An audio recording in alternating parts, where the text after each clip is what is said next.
و تعالیٰ کی بارگاہ سے حکم ہوا ہے کہ ابراہیم اپنے بیٹے اسماعیل کو لے کر اور اپنی بیوی ہاجرہ کو لے کر ایک آپ وادی غیر ذی زرع میں چلے جائیے، ایسی جگہ پر چلے جائیے، ایسے جنگل میں چلے جائیے نہ کوئی وہاں چرند ہو، نہ کوئی پرند ہو، نہ انسان ہو، نہ حیوان ہو۔ اس کے بارے میں رب خود فرماتا ہے، آپ خود رب کی بارگاہ میں دعا کرتے ہیں، ربنا انی اسکنت من ذریتی بواد غیر ذی زرع۔ اللہ اکبر کبیرہ۔ حضرت ابراہیم کو جب حکم ہجرت کا ہوا ہے، اپنی بیوی ہاجرہ کو لیا ہے اور بیٹے اس اسماعیل کو لیا ہے جو 80 سال کی مدت میں آپ کو رب تبارک و تعالیٰ نے عطا فرمائے تھے، ایک لمبی مدت دعا کی تھی، تب جا کے رب تبارک و تعالیٰ نے آپ کو اولاد جیسی نعمت سے نوازا تھا۔ حضرت اسماعیل علی نبینا علیہ السلام سے آپ کو نوازا گیا تھا، لے کر کے چلے ہیں۔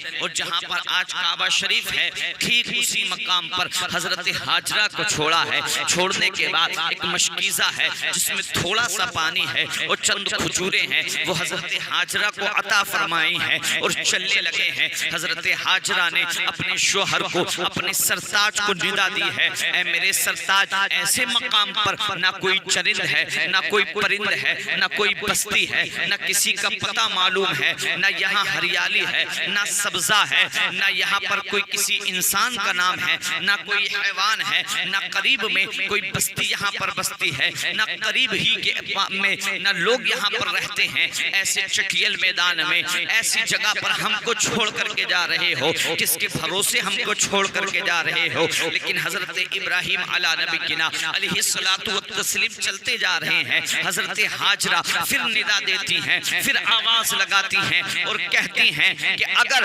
واقعی رب کی مرضی سے آپ ہم کو چھوڑ کر کے جا رہے ہیں تو ٹھیک ہے۔ آپ صرف اتنے الفاظوں میں جواب دیتے ہیں اور کہتے ہیں فقال نعم، کہ ہاں میں رب کی مرضی سے چھوڑ کر کے جا رہا ہوں۔ جب حضرت ہاجرہ نے اتنا سنا ہے، کہتی ہیں تو اے اللہ کے خلیل، جو رب آپ کی حفاظت کرنے والا ہے، جو رب آپ کو محفوظ رکھنے والا ہے، وہی مجھ کو اور میرے بیٹے کی حفاظت کرنے والا ہے، وہی مجھ کو اور میرے بیٹے کو تمام پریشانیوں سے محفوظ و مامون رکھنے والا ہے۔ اب مشکیزے کا پانی ختم ہو چکا ہے، چند کھجوریں تھیں وہ بھی ختم ہو چکی ہیں، آپ کے پستان مبارک بھی اب خشک ہو چکے ہیں، اب پستان سے بھی دودھ نہیں اترتا ہے۔ ادھر حضرت اسماعیل ذبیح اللہ پیاس سے پریشان ہے، پیاس سے پریشان ہے، چند دن ہو گئے ہیں، حلقوم سے کچھ نیچے نہیں اترا ہے۔ حضرت ہاجرہ سے اب اپنے بیٹے اسماعیل ذبیح اللہ کا،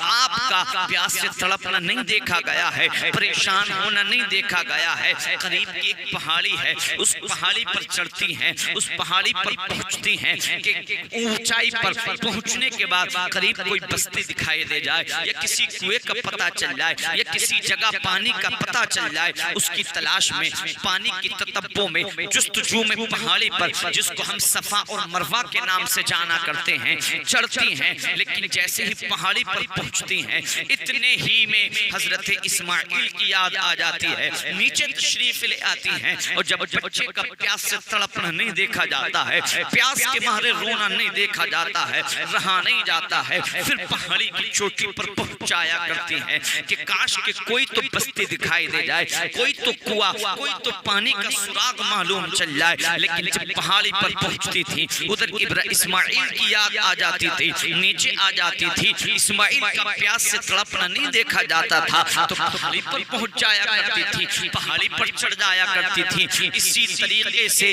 7 چکر حضرت ہاجرہ نے اس صفا اور مروہ کے لگائے ہیں۔ اللہ اکبر کبیرہ۔ اور یہ حضرت ہاجرہ کا جو اسماعیل ذبیح اللہ کے لیے دوڑنا تھا، اللہ رب العزت کو یہ ادا اتنی پسند آئی ہے، اتنی پسند آئی ہے کہ رب خود فرماتا ہے ان الصفا والمروہ من شعائر اللہ۔ یہ صفا اور مروہ جو ہے اللہ کی نشانیوں میں سے ہیں۔ ارے کون کہتا ہے کہ اسلام عورتوں کے ساتھ انصاف نہیں کرتا ہے، اسلام عورتوں کی عزت کی بات نہیں کرتا ہے، اسلام عورتوں کا احترام نہیں کرتا ہے؟ میرے بھائی جو حجاج کرام حج کے لیے جاتے ہیں یا عمرے کے لیے جاتے ہیں، ان کا عمرہ تب تک مکمل نہیں ہوتا ہے جب تک وہ حضرت ہاجرہ کی سنت کو ادا نہیں کر لیتے ہیں، صفا و مروہ کے درمیان سعی نہیں کر لیا کرتے ہیں. یہ کس کی سنت ہے؟ یہ حضرت حاجرہ ہی کی تو سنت ہے. سبحان اللہ. اب جیسے ہی 7 چکر لگائے ہیں, واپس پہاڑی سے نیچے آئی ہیں, دیکھی کیا ہے, پیاس کے مارے حضرت اسماعیل اپنی ایڑیوں کو رگڑ رہے ہیں اور دیکھتی کیا ہے کہ آنن فانن میں پانی کا ایک چشمہ ابل رہا ہے. سبحان اللہ. آپ نے بھی پیا ہے, اپنے بیٹے کو, اپنے لخت جگر کو, اپنے نور نظر کو بھی پانی پلایا ہے. اور جب پانی حضرت اسماعیل سے پی کر فارغ ہو چکے ہیں, پیاس ان کی ختم ہو چکی ہے, آپ نے اپنے برتن میں جتنی ضرورت تھی اسی کے حساب سے آپ نے بھی پانی لے لیا ہے. لیکن دیکھتے کیا ہے, پانی رکنے کا نام نہیں لے رہا ہے, پانی تھمنے کا نام نہیں لے رہا ہے. پانی کا سیلان, پانی کا جاری ہونا اب رک نہیں رہا ہے.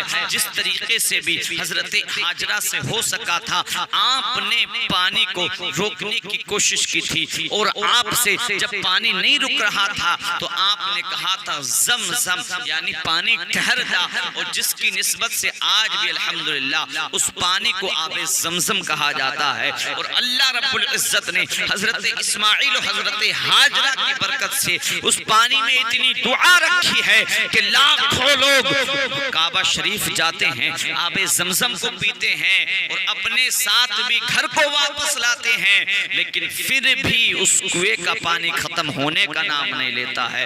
سبحان اللہ. یہ حضرت ابراہیم کی برکت ہے, یہ حضرت اسماعیل کی برکت ہے, یہ حضرت حاجرہ کی برکت ہے.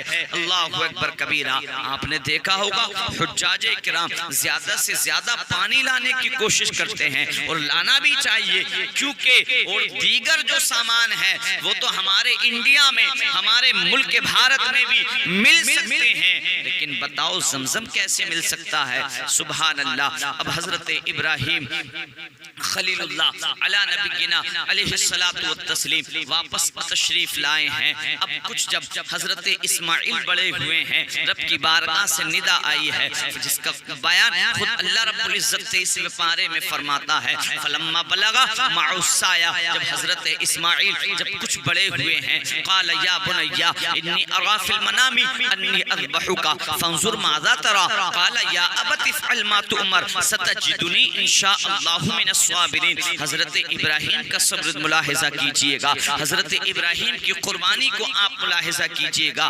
آج تو ہم چند پیسوں کی وجہ سے, چند پیسوں کے لالچ کی وجہ سے قربانی کرتے ہوئے گھبراتے ہیں, قربانی کرتے ہوئے کتراتے ہیں, لیکن قربان جائیں حضرت ابراہیم پر جو بیٹا 80 سال دعائیں مانگنے کے بعد عطا ہوا ہو, اور ایک نکاح کے بعد نہیں بلکہ 2 نکاح حضرت ابراہیم نے کیے ہوں, تب جا کے اسماعیل کو آپ نے پایا ہو. اس کے باوجود جب آپ کو حکم ہوا کہ ابراہیم اپنی پیاری چیز کی قربانی ہماری بارگاہ میں آپ پیش کریں, آپ نے خواب دیکھا, خواب کے مطابق آپ نے 100 اونٹوں کی قربانی پیش کی ہے.